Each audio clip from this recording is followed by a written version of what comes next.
Okay, I'm doing brake lines on an Avalanche, and the guy at AutoZone, the manager, he let me use his personal brake flare, hydraulic brake flare kit. So basically how this works is, has these two blocks, they're separated. You put it in there, this little stopper holds it in and sets the depth on the line. So when you have that in there, you crank it down.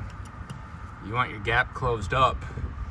And what you do is you have this flare. This is a 1/4 inch. Slides right in there. It's got a little knob, open, close. Close it up and you pump it.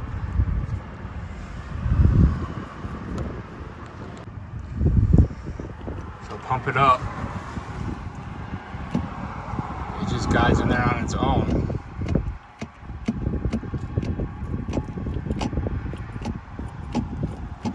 And squeeze it until it stops. Release. Pulls it back. You got yourself a flare.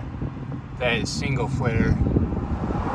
Now, if you want a double flare, there's another fitting. Pull that out, and this would double flare it. Right, and this is the finished product, and it's pretty much a perfect flare. So their brake lines, they still suck, but this would definitely make it a little bit easier.